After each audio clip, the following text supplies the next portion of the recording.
Hi, and welcome to the NATRC webinar on stabling at the trailer. I'm Sally Kudra from Region 5 in South Carolina. I hope you will find this presentation both informative and helpful. By the way, the picture that you're seeing on the screen was my trailer setup at the 2018 Gary Bates Memorial CTR in Virginia.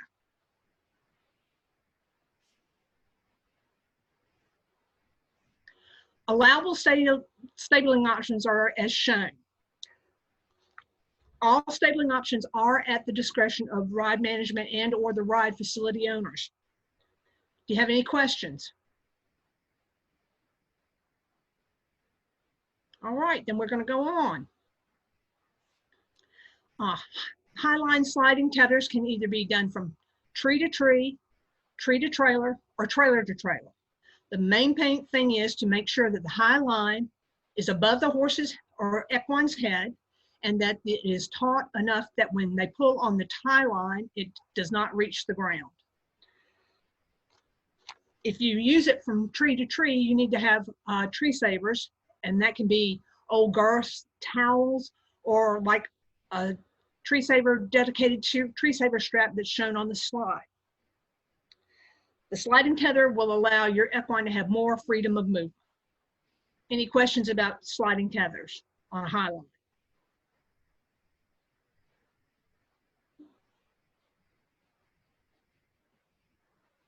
All right then.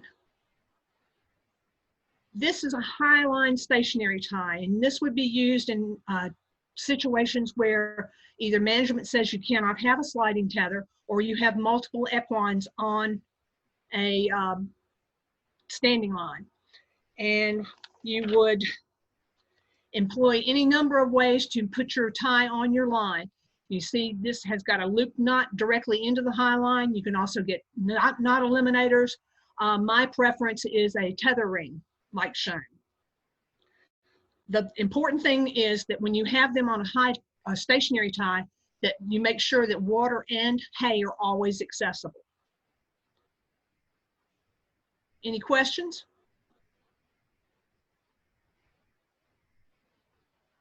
Okay, must be being fairly clear. Here, this is a sliding tether. This is my actual setup at Biltmore one year. It could be turned into a stationary tie very easily by placing a stop in the middle of that standing line.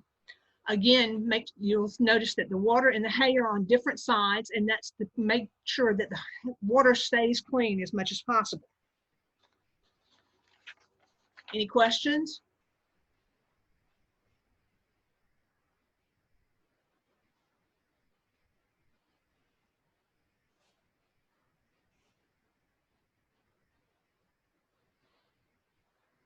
Oh, I'm seeing things on chat instead of the Q&A.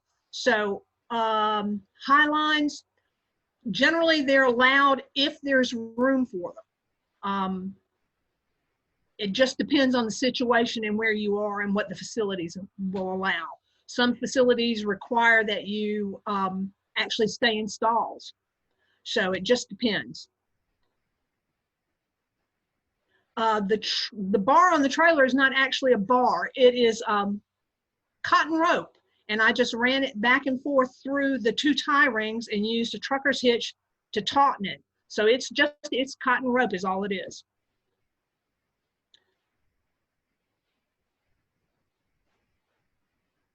Okay, and we're going to go on now. There are any number of high tie systems that are allowed. Some have Velcro connectors that can pop loose under extreme pressure. You'll note in the picture that there's a water tub on the ground and it's not secured. The reason why that is the handles have been covered with duct tape. It's a flexible bucket, so it is not intrinsically dangerous because it's not rigid. If the horse stepped in it, it would just kind of collapse. So there's not a real danger in that situation right there. You'll also notice that you have a hay net and a hay bag. Any questions or for that? Okay, here this shows a turtle quick release, which is another mechanical way of making a release. You just kind of pull it loose and it would become loose. I don't know if anybody's seen them, but I've seen them on, people use them on their halters as well.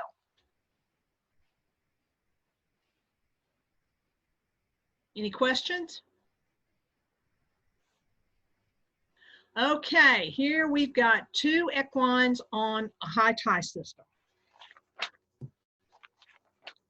What you want to do in a situation like this is make sure that there's enough space between the 2 equines that they are not within kicking distance of their stablemate. And another concern would be you need to be able to determine, hopefully, who's doing what, peeing, pooping, eating, and drinking. The muck buckets are in the center and they are for water on the ground, and they're not, excuse me. And it's probably better that the muck buckets are there rather than the hay, because it's less likely that they would fight over the water than they would over the food. If it had been me, though, I would have taken the rope handles on the muck bucket and either removed them completely or taken them down, pulled them down, and secured them in some fashion. It also shows you that, yes, they will lie down safely at the trailer. And people get very afraid about having their horse lie down at the trailer because they're afraid of accidents. Accidents happen. They're always going to happen, but they're the exception rather than the rule. You don't need a high tie for them to lie down. You could. My horse lies down from the sliding tether that you saw that was on the side of the trailer. She lies down perfectly well there. She lies down in a stationary tie, and she will lie down from a high tie that is between lines rather than the high tie system. They will lie down. When they get tired enough, they will lie down. What they find out in competition after they've done it a few times is when they get back to the trailer means rest, water, food, and grooming. It's home. It's home away from home.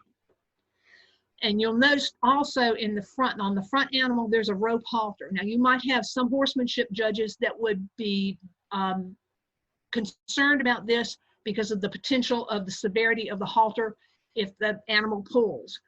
But it could very well be that this owner knows this animal better than anyone else, and it might be that this animal will only stay if he's in a rope halter. Again, what it boils down to is you do what's right for you and your animal and what is the safest thing that you can do.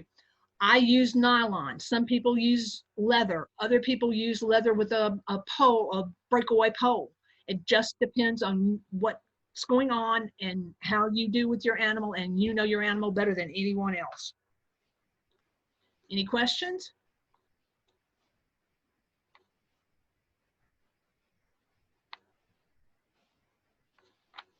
All right. So here we have a portable corral, and the dimensions of a portable corral will be at the discretion of management. They can be made out of these systems, these little portable PVC pipe systems, or you can make them out of metal panels. They just have to be securely attached to either a tree or the trailer. This person had D-rings installed on her trailer to allow her to put her panels on the way they're connected. Now, this has got one horse in it. If you had more than one equine in it, you would probably do well to figure out some way to split it down the middle where they would each have their own space and be able to have judges get into them from either side. Any questions? Collars can be allowed. Yes, that was back on an earlier, Patty asked if collars are allowed. Yes, they are allowed. They can be used and have been used. In fact, if I were to have a stallion, I would definitely have a collar. I would feel better with a collar than doing a bow and knot on one. And go ahead, Sarah.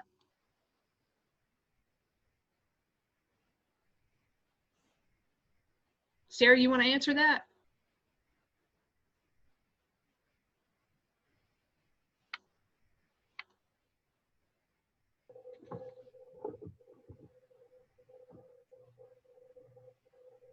Sally, repeat the question. Patty wanted to know if collars were allowed, and I said they were. Yes. I used one on one of my horses. I used a halter and a collar because he tended to pull back. And so the collar was he could actually get out of his halter. It didn't matter what kind of halter I used. He could get his head out of it. And the collar would actually start to put full pressure on him so he would not pull back. And then it kept him from escaping. He was my Houdini horse. So the main thing about collars is just making sure that they are safe and that they are easy enough to either remove or cut, or that you have a a quick release snap, something, because you do not want that horse to be able to get hung up and essentially hang itself if it gets into trouble. So safety is the main thing. So there's a lot of people that do use them, but you do have to be careful how they are applied, and they're also not too tight and restricting the throat. I've seen them where they were too tight, and horses really struggled to even. You could see when they were swallowing, where it got really tight. So those would be the things I would watch for. But yes, they are legal to use, and some of the ones folks use are pretty creative. They have reflective strips, so if someone wants, it's dark and they want to look outside of their trailer with a flashlight, make sure their horse is still there, or if it's storming, the reflective aspect of some of those collars is very helpful. Penny's got a question that we're going to address shortly, so I'm going to wait and get to your question about the wheel wells then, Penny. Anybody else have anything about the portable corrals? Or if not, I'm going to go on to the next slide, which just so happens to be a stallion. And stallions have to be double tied, and they cannot be tied to the same spot on the trailer or on the same halter. In this case, he has got a neck rope tied probably with a bowline knot. It's a type of knot. You want a knot that will not tighten down when pressure is put on it. And it is run up to the structural bar of the trailer, and the halter is tied to a tie ring. And here you see the neck straps. There are two down on the bottom. The one on the right is leather, and it is specifically said it is a bovine, but if it'll hold a cow, it'll hold a horse. And it just so happens that both of these neck straps happen to be made by Weaver. I'm not a Weaver representative, so I just thought I would let you know those are Weavers, because they weren't exactly the easiest pictures to find on the web. Any questions?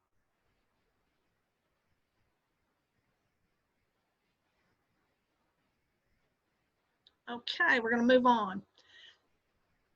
Horse and rider numbers assigned must be affixed to both the horse and the trailer in visible locations for stabling and out on the trail. Most management will provide tags for the halter and bridle and a card for the number for the trailer.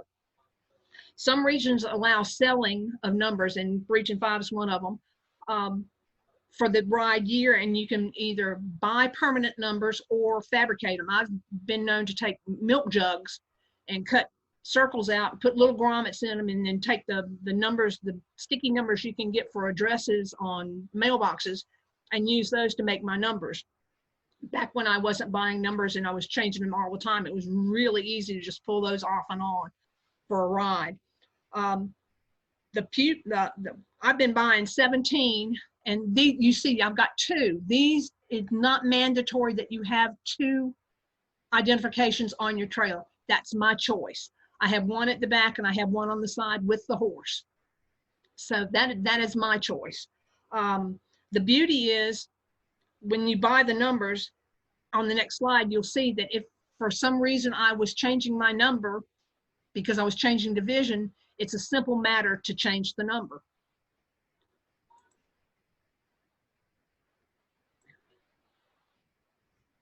See, on her halter and her bridle, this is my permanent 17. I just took a 3 that's a sticky number for address labeling, or my putting on mailboxes, and stuck it over the 1 on both. If it had been 44, I'd have just taken 2 4s and poked it over both the 1 and the 7 in my 17. And if you'll notice, I don't know if you can actually tell, but these numbers were put on with rope. Well, after a number of years and lots of sweat and running through the washing machine, I noticed that they were just about to tear up and die and rot. So I found these little locking S carabiners down at the bottom of the slide, and that's what I use now. You can put them on, and then when you lock it, it stays shut. It won't open back up again. They're marvelous. I love them. Any questions?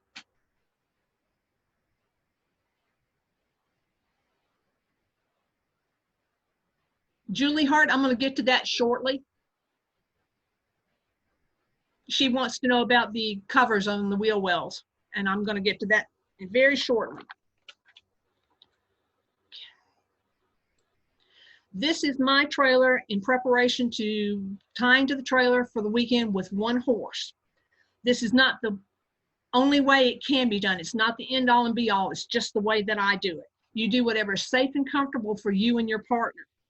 When you're tying to a bumper pull or you're tying to a bumper pull trailer, it's best to keep it attached to your towing vehicle because it provides more security to keep the horses or equines from pulling the trail over if they get panicked, especially if you've got more than one on the trailer. Any questions?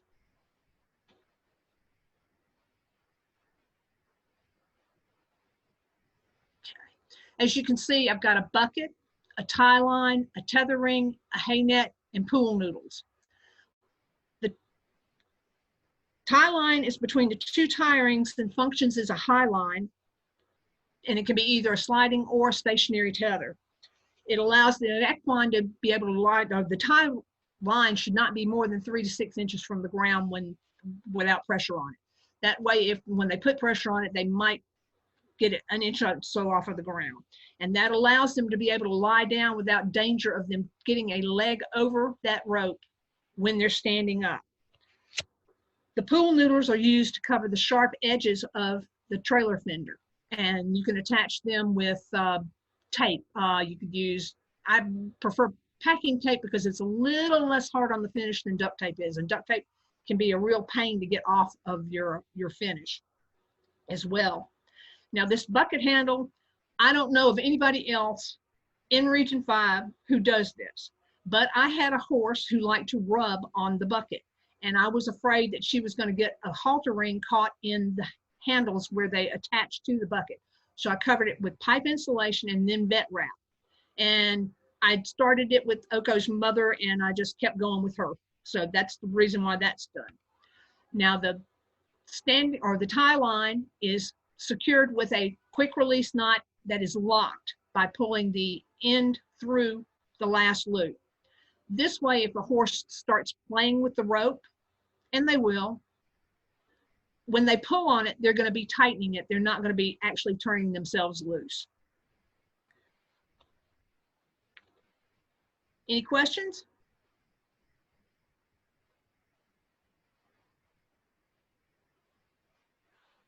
Penny, I don't cover my wheel wells. I've never had a problem with it. What I do is I just cover the fenders. She doesn't tend to get into anything like that. Her hay's over to the right. She's generally over to the right where the food is. She's a little pig. So, but it's what works for you. This is just mine. This is not for everybody, and you work out things the way you need them for yourself. And here is the hay net. Now, the full hay net, I use a slow feed because Oko is a little pig. Patsy says I might want to mention that wheels should be chalked. I don't chalk mine unless I don't have it attached to my vehicle. It wouldn't hurt to chalk them, but I don't do it if mine's not loose off of my pulling vehicle. But that's, again, it's whatever you feel most comfortable with and what you feel safest with. The hay net should be secured in such a way as that it can't be pawed at any stage of the game, whether it's full, partially full, or empty. It should be securely attached to the trailer. And I run the top of the hay net line through the tie ring a couple of times and then bring it down to the bottom of the hay net and clip it to the ring at the bottom of the hay net with a double-sided clip. And for extra security, I also tie it from that same ring to my trailer, mainly because I sleep in this stock trailer.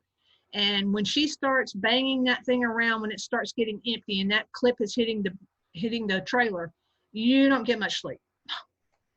You can also use hay bags, secured muck buckets, and the difference between a secured muck bucket here and the muck buckets where there was water in it, the hay weighs much less than the water. So the water makes it a little more safe for using without having it totally secured.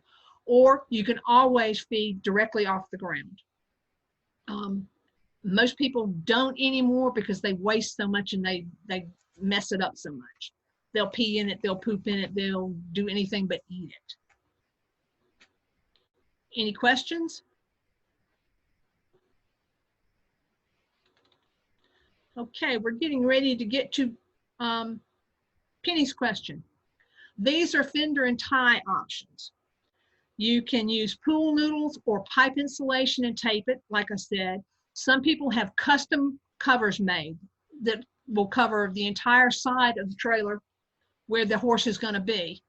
Or you can just have fitted covers inside the wheel wells. Does that answer your question, Penny?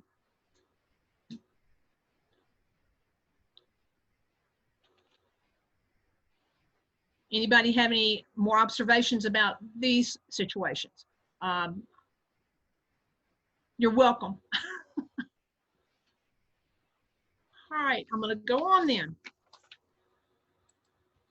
These are your stabling options that are not allowed.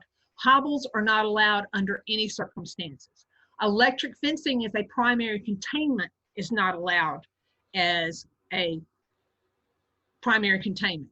However, in situations where you have a portable corral and you might want to have a little extra security, you could run it around the top.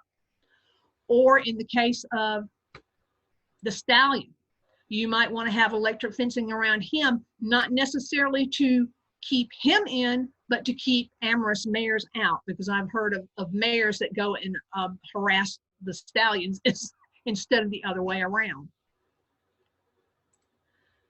And if you do electric fencing around anything, you need to make sure it is well marked and that there's an easy entrance and egress for judges to get in to get to your equine.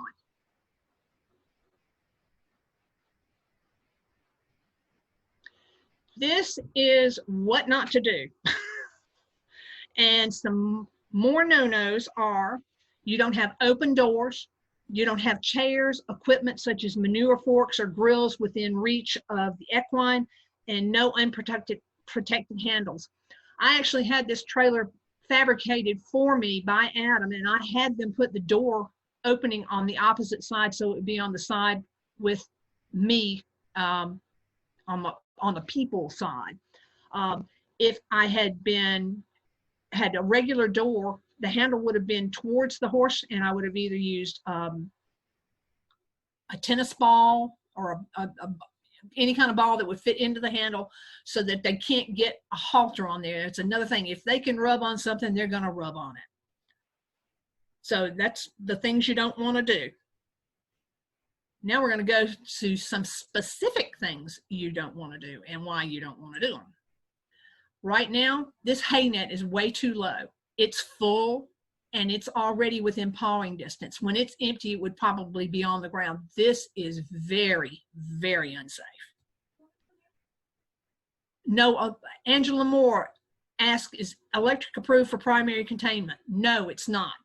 It is never used for, it cannot be used for primary containment. Like I said, it can go around portable corrals, or it could go around, say, that stallion to keep him, not necessarily him in, but to keep other animals out away from him. It was on the previous slide, it was shown as things that are not allowed. I'll go back to that slide.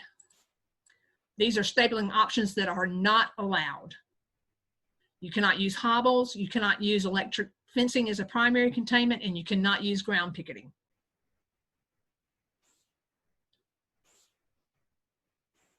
Okay, here we have an unsecured bucket. The equine could paw or step into the bucket and possibly get the handle around a leg, which could lead to panic and most likely injury. You could theoretically use, secure it between the rims on the two tires, in between the actual tires. I have seen it done that way. I just prefer to have my water up on the fender. But again, it's what works for you. Patty Lucas says that pool noodles also work great on door handles, and they probably would. Yeah, I don't see why they would not. How is the lead line secured to the tie line with just a quick release knot? Yes, what I do, I don't know if I can describe it, but what I do is I run the standing line is on my left, and I bring the loose end around the standing line. And then I put a loop in the standing line of the tie line, put another loop from the loose end through it, take the loose end around into that loop, and then I crochet it down and then lock it. So when you turn it loose, when you unlock it and you pull it, it comes completely loose, and then it's just hanging over the line. I wish I had a better way of doing that. Angela Moore, you ask, how is the bottom of the silver tarp fixed in place? I have no idea. That's not my setup. Those are pictures I took that were, people had given me pictures to use for this presentation. Some people I know, I think it may be Angie Maruzhnikoff, actually had snaps put into her trailer, and she uses snaps to do it.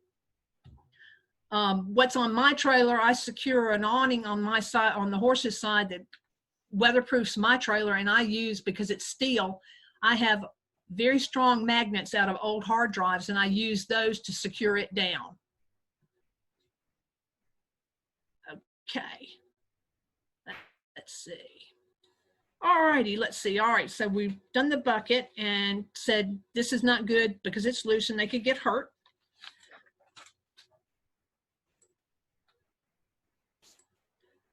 Now the tie line is too long, and the top picture shows a tie line with no pull on it. That means it's just hanging from the standing line and it's touching the ground.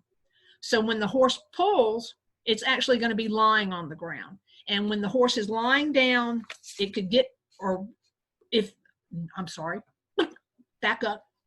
When the horse, if the line can lie on the ground like this, when the horse is standing up, they would be able to get a leg over the line. And this could result, and I have seen it result in very bad rope burns. Now I'm going to give you a really gross mental image. Think of a horse scratching its ear with a back foot, and the line's too long and it gets a leg over it. Not a pretty picture. Not a pretty picture at all. That's why we don't want those tie lines too long. Any questions?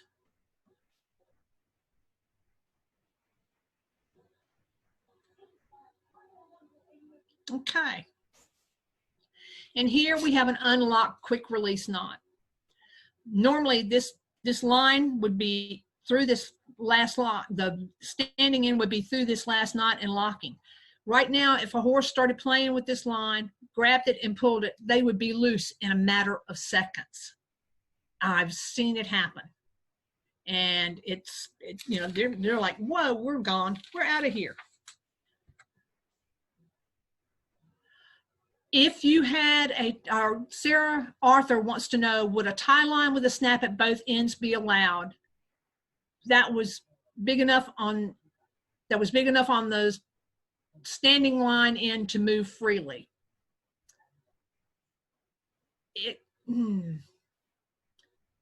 Yeah, probably.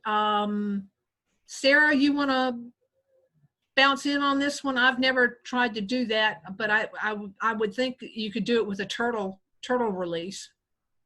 Part of it would depend upon the stabling rules too. So, because the way that I'm reading the question, it sounds like it could end up being a sliding tether. If I'm misunderstanding you, Sarah, please comment. But it looks, I mean, from what it sounds like, as long as sliding tethers were allowed. Okay, thanks for confirming that. If sliding tethers are allowed, then yes, that works. I have used that type of method. I've even on a ring on a trailer for a stationary tie, I've used like a double snapped side. So I've used a carabiner with a snap on the other end. So it gave me two options for breakaway. So that's a possibility. But yeah, as long as sliding tethers are allowed, and again, it depends on space, it depends on the ride location. The way Sally has hers set up, I mean, really a sliding tether, the horse can't go far. The main question is as long as there's not enough pull for the horse to get that rope down too far with it, that would be the main concern. If that tie line, like how Sally has hers run across, as long as that's really good and tight and doesn't have any give to it, you'd probably be fine with that. But yeah, it would just be determined by what kind of tie is allowed per the ride management.